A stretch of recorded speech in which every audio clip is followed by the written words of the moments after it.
यद्यपि अपने में भगवत प्राप्ति की योग्यता नहीं है, पर हमने जिनका आश्रय लिया है वो एक कृपा कोर से हमें भगवत प्राप्ति करा सकते हैं। सर्वतो भावेन, मन वचन कर्म से हम उनका आश्रय ले लें। श्रीपाद प्रबोधानंद जी महाराज करुणा करके कह रहे हैं, मुक्ति श्री भी सकलित पदो नारकम याति धावन लब्ध्वा चिंतामणिमथ महावारिधो निक्षिपेत सह कृत्वावश्यम सकल भगवच्छेखरम स्वाधमः स्यात् यो दुर्बुद्धिस्त्यजति सहसा प्राप्य वृंदावनम तत्।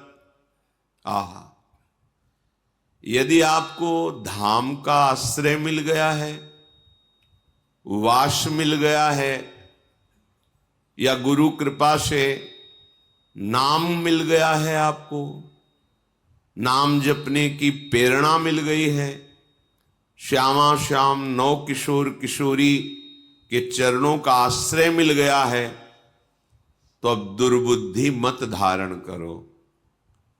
दुर्बुद्धि त्यजति, दुर्बुद्धि का त्याग कर दो। क्या दुर्बुद्धि? एक यही आश्रय आपको बचा सकता है, धन का आश्रय, शरीर का आश्रय, बुद्धि का आश्रय, समाज पद प्रतिष्ठा, जन समुदाय का आश्रय, ये आपकी रक्षा नहीं कर सकता। यदि आपने नाम, धाम, श्यामा श्याम, उनके प्रेमी रसिक महापुरुष जन, इनके आश्रय की अवहेलना करके अन्य आश्रय स्वीकार किया, तो कह रहे हैं मुक्ति श्री भी सकलित पदो नारकम याति धावन। मानो मोक्ष पदवी तुम्हारे हाथ में आ गई थी, पर तुमने उसका त्याग करके नरक की तरफ दौड़ पड़े। धनाभिमान, जनाभिमान और भी कुलाभिमान, विद्याभिमान, रूपाभिमान, बहुत प्रकार से अभिमान का हम आश्रय ले लेते हैं। ये हमें अभिमान दुर्गति प्रदान करता है। संस्कृति के मूल चक्र का यह स्वरूप है। ब्रह्म, मूल प्रकृति, त्रिगुणात्मिका प्रकृति, महत्त्व और अहंकार, बिल्कुल नजदीक है, ये बड़ी ऊंचाई पे है। ये अहम जब देह भाव में स्थित हो जाता है, तब गुणाभिमान, विद्याभिमान, धनाभिमान, जनाभिमान ये प्रकट होता है। अगर ये कोई भी अभिमान एक है इनमें से, मुझे अध्यात्म मार्ग में सफलता प्राप्त नहीं होगी, ना होने देगा, ये अहंकार, ये मिटना बहुत आवश्यक है।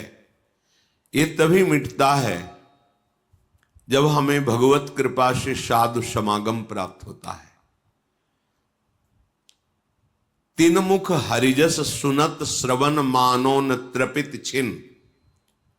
और हमारी जब ऐसी वृत्ति बन जाती है कि उन महापुरुषों के श्री मुख से निकले हुए भगवत रसामृत में डूबे हुए वचन श्रवणेन्द्रिय के द्वारा हम पान करते हैं, और हमारी ऐसी लालसा जागृत हो जाती है कि मुझे ऐसा सौभाग्य मिले कि मैं नित्य श्रवण करूं और निरंतर इसी आज्ञा पे रहूं, तो फिर तिनकी संगति रहत जाति कुल मद सब नंसई। फिर ऐसे भगवत प्रेमी महात्माओं के संग से समस्त अहंकार का नाश हो जाता है। और जहां अहंकार नष्ट हुआ, नितिक धर्मिन संग, तो रंग बढ़त नित नित सरस, नित नित प्रेम अभंग, यह जो कृपा हरिवंश की। फिर हम भगवत प्रेमी महात्माओं से ऐसी आसक्ति कर बैठते हैं कि हम उनके संग के बिना, उनके वचन के बिना, उनके दर्शन के बिना जी ही नहीं सकते। जो आसक्ति संसार में बंधन का कारण थी, वही जब भगवत प्रेमी महात्माओं से हुई तो मोक्ष का खुला हुआ द्वार बन गई। हमारा हृदय प्रेम अभंग स्थिति को प्राप्त कर लेता है। एक बार जब प्रेम प्रकट होता है तो कभी घटता नहीं है और कभी नष्ट नहीं होता, और इसका स्वभाव है प्रतिक्षण वर्धमानम, ये प्रतिक्षण बढ़ता रहता है। पर इसका प्रभाव यह है कि प्रेमी के हृदय में सदैव प्रेम की अपूर्णता का अनुभव होता है। उसको ऐसा लगता है, ये प्रेम का प्रभाव है कि मुझ में किंचन मात्र भी प्रेम नहीं, मैं बहुत अधम नीच हूं, ऐसा अनुभव होता है। जैसे जैसे प्रेम बढ़ेगा वैसे वैसे उसको ये अनुभव होगा। क्यों?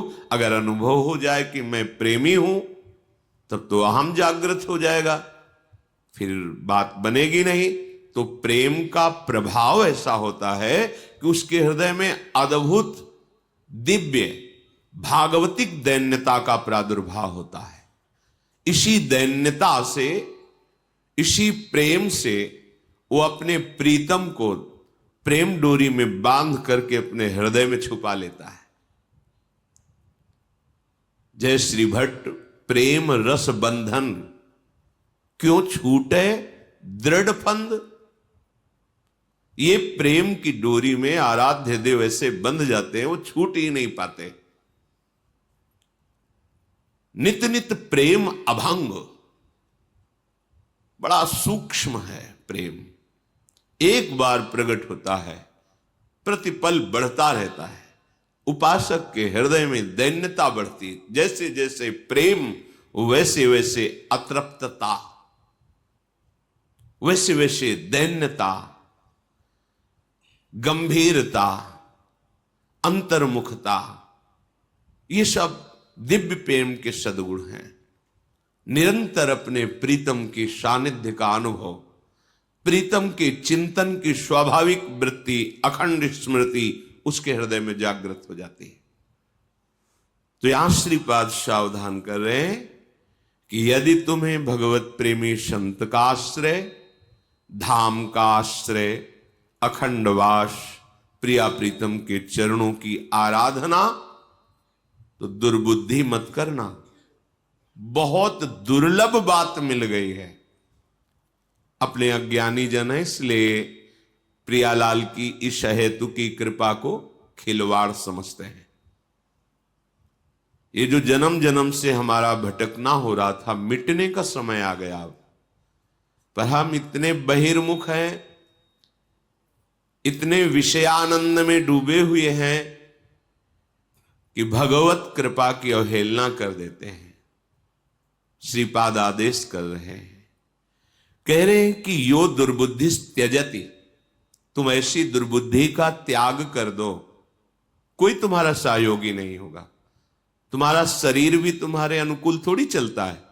देख लो, तुम्हारे अनुकूल तुम्हारा शरीर नहीं चलता, तुम्हारी इंद्रियां नहीं चलती, तुम्हारा मन नहीं चलता, तो फिर बाहर किस पर भरोसा करते हो?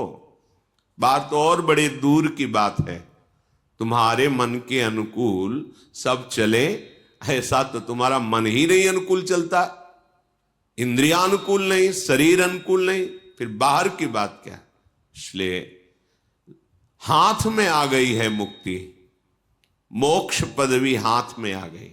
यदि धाम का आश्रय है, वास है, प्रियालाल का चिंतन है, प्रियालाल के चरणों की शरणागति है, भगवत प्रेमी महात्माओं के वचनामृत का पान कर रहे हैं, तो मुक्ति तुम्हारे हाथ में रखी है। मुक्ति श्री भी सकलित पदो। अब गलती मत करो, नारकम याति धावन। तुम नरक में क्यों जाना चाहते हो? बोले क्या नरक का मतलब? यदि हम भगवान का आश्रय नहीं लेते, नाम जप नहीं करते, भगवत धाम की यात्रा नहीं करते, भगवत प्रेमी महात्माओं का समागम नहीं करते, तो मुझे नरक मिलेगा? अरे भाई, हम अपना ठीक से कमाते हैं, खाते हैं, परिवार का पोषण करते हैं, कोई पाप करते हैं क्या जिससे लोग कह सकते हैं कि जरूरी है ये सब होना?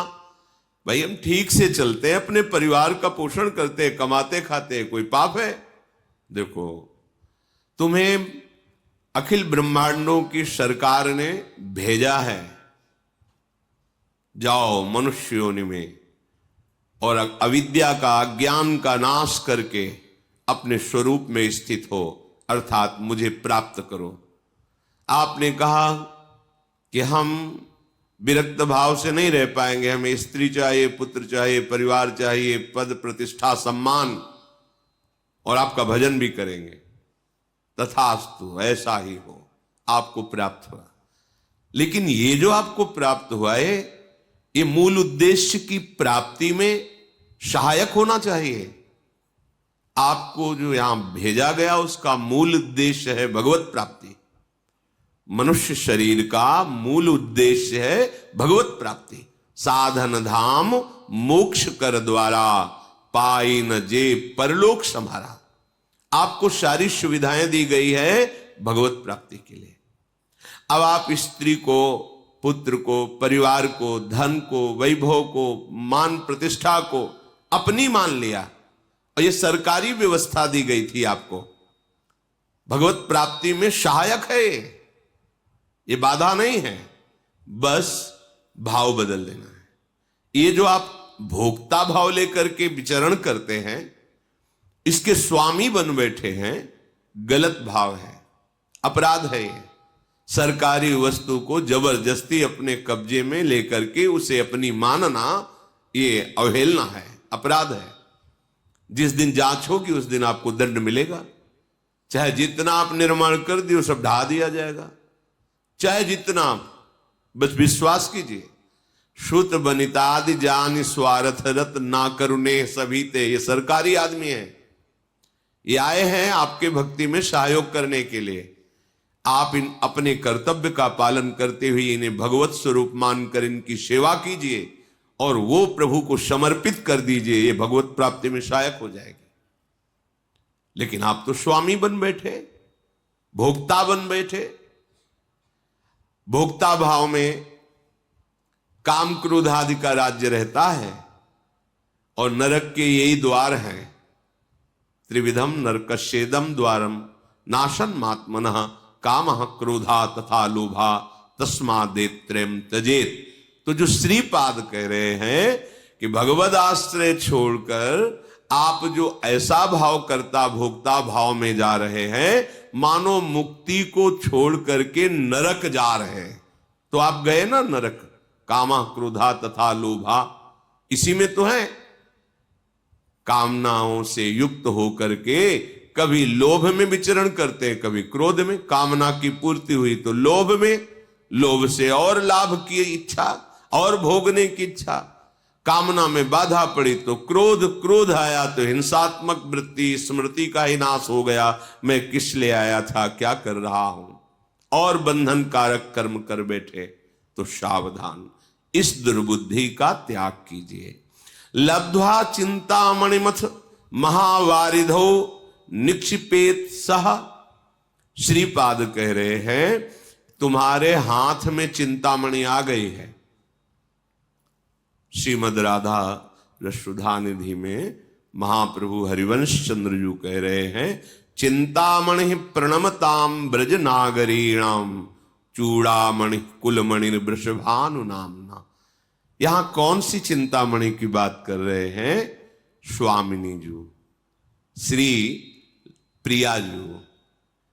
ये लालजू के भी हृदय में परम शीतलता प्रदान करने वाली है, जो अखिल लोकों की कामनाओं को पूर्ण करने वाले, परमानंद का दान करने वाले भगवान श्री कृष्ण हैं।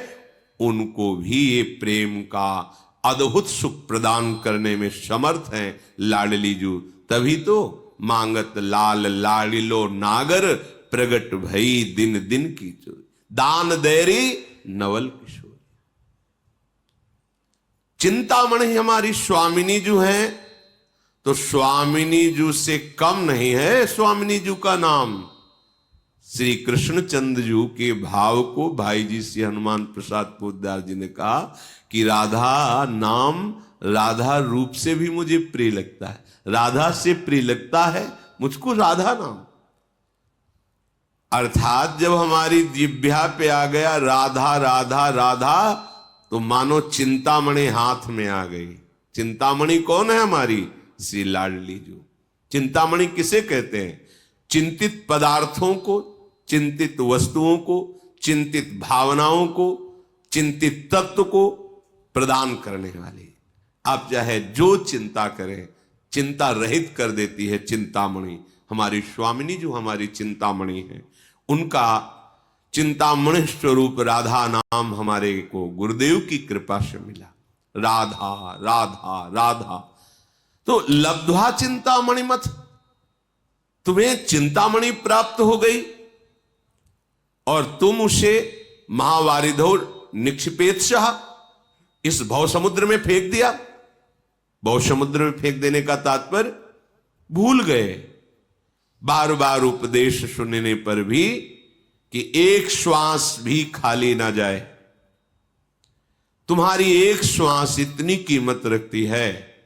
तुमने जीवन भर जो धन कमाया है वो एक श्वास खरीदने के लायक भी नहीं है। अगर हमारी अंतिम श्वास हो, कह दिया जाए कि पूरे जीवन की संपत्ति देता हूं, एक श्वास और बढ़ा दो, नहीं बढ़ेगी। तो ऐसी कीमती श्वास से बहुत कीमती कमाई करनी चाहिए, वो है राधा राधा राधा। श्रीपाद प्रबोधानंद जी कह रहे, कैसी तुम्हारी दुर्बुद्धि है कि तुम्हें ये चिंतामणि स्वरूप स्वामिनी का नाम मिल गया, तुम्हारे हाथ में चिंतामणि आ गई। तुम भोगों को देखकर, संसार के सुखों के आकर्षण में, या संसार के कुहरा स्वरूप दुख की घटा को देखकर भूल गए राधा नाम।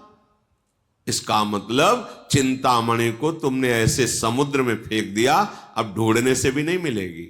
भाव, यदि तुम प्रियाजू के नाम को भूल गए तो ऐसे गर्त में गिर जाओगे कि नाम जपने लायक तुम नहीं रहोगे। पापवंत कर सहज स्वभाव, भजन मूर्ति भाव न काओ। आप भजन नहीं कर पाएंगे। भजन कोई खिलवाड़ नहीं है। सबसे कठिन काम है भजन करना, सबसे कठिन काम। मन को समाहित करके एकाग्र चित्त से नाम में डूबना, इससे बड़ा विश्व में ब्रह्मांड में कोई कठिन कार्य नहीं, सबसे कठिन कार्य है। और ये आप अकेले नहीं कर सकते हो।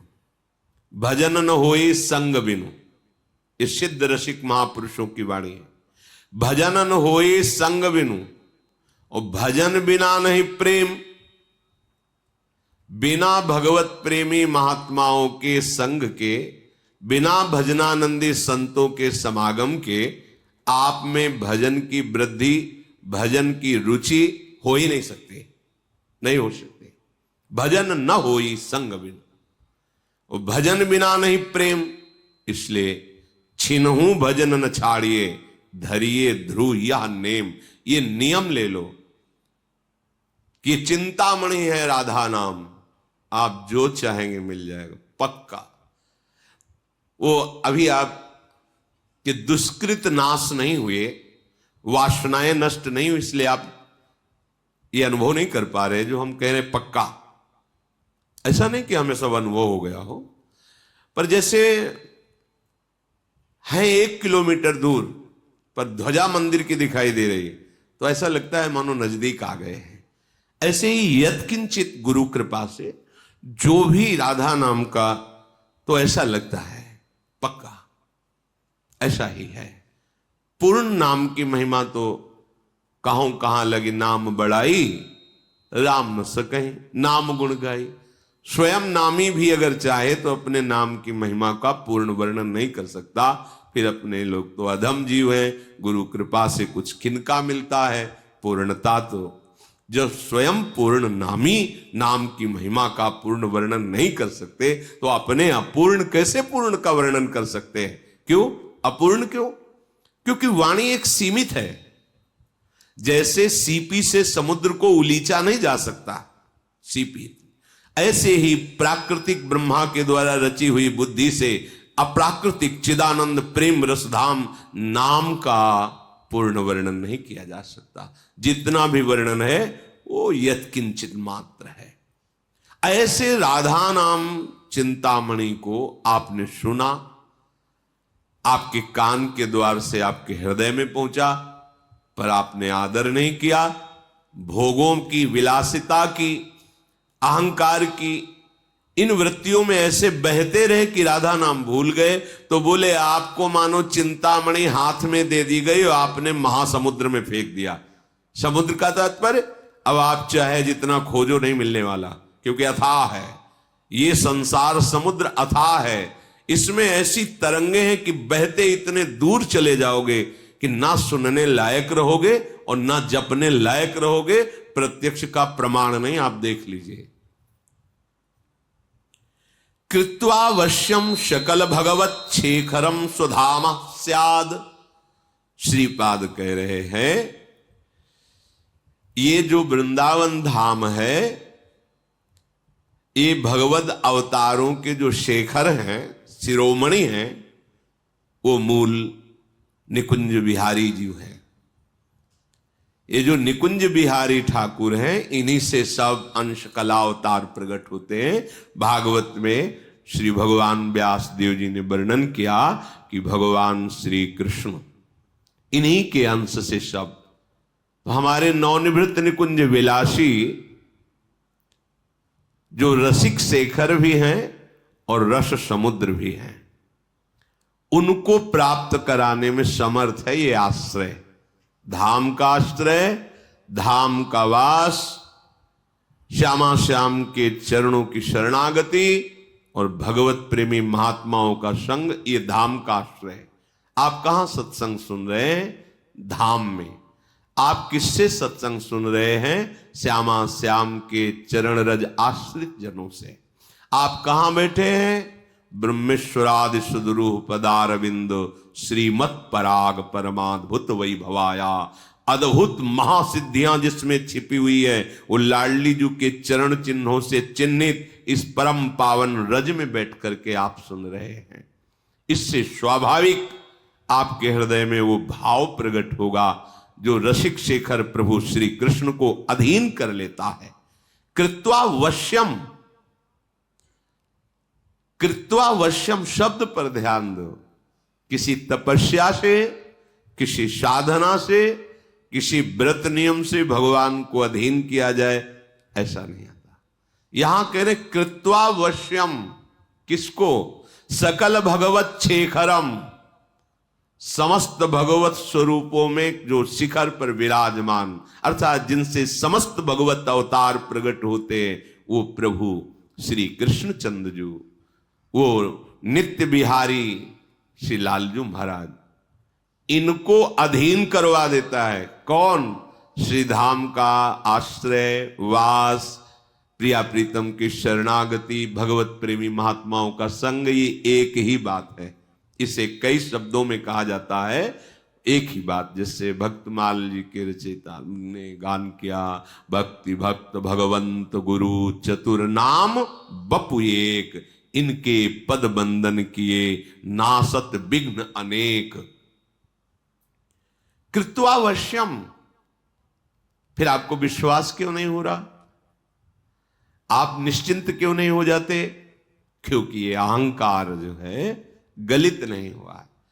नहीं, अभी इसी क्षण जब हम एक नौका पर बैठते हैं तो हमें नदी पार होने में कोई डर नहीं लगता, क्योंकि भरोसा है इस केवट ने बहुतों को पार किया है, सुदृढ़ नाव है, और हम हंसते खेलते बात करते तरंगों का आनंद लेते हुए उस भयावह दरिया से पार हो जाते हैं। फिर वो नाव टूट सकती, प्राकृतिक है। वो केवट असावधान हो सकता है क्योंकि वो मनुष्य है, तूफान भंवर में फंस सकती है, भयावह है, फिर भी आप निश्चिंत हो जाते हैं। लेकिन यहां केवट अविनाशी है, नाम अविनाशी है। आज तक जो इस नाव में बैठा कभी डूबा ही नहीं, भव समुद्र में, सब पार हो गए, फिर आपको विश्वास नहीं होता। श्री हरिवंश प्रताप नाम नौका निज खेवक, स्वयं प्रभु खेने वाले हैं और उनकी नाम रूपी नौका का आश्रय लेकर हम बैठ गए हैं। अब हमको क्या चिंता, पर हम नहीं बैठे हैं। बात यह है, हम बातें केवल करते हैं, हम अहंकार की नौका में बैठे हो। ये नौका जरूर डुबो देती है, कोई भी हो, चाहे तपस्या का अहंकार ही क्यों न हो, जितेंद्रियता का अहंकार, जानकारी का अहंकार, किसी भी तरह का अहंकार है, तो हम अहंकार की नौका में बैठे हो, ये नौका जरूर डुबोती है। यदि आप भगवद आश्रित हैं तो कह रहे तुम्हें सहसा ये प्राप्त हो गया है, तुमने कोई प्रयास नहीं किया है। मनुष्य शरीर किसी प्रयास से नहीं मिला, केवल भगवत कृपा से मिला। सेवक जी महाराज कहते 84 लाख के चक्र को बीच में रोक दिया। संस्कृति मांझ बरियाई के पायो, मानुष दे वृथा कत डरत। संस्कृति चक्र को बरियाई माने जबरदस्ती रोक के आपको बीच से निकाल करके मनुष्य देह दे दिया कि अपना कल्याण कर ले।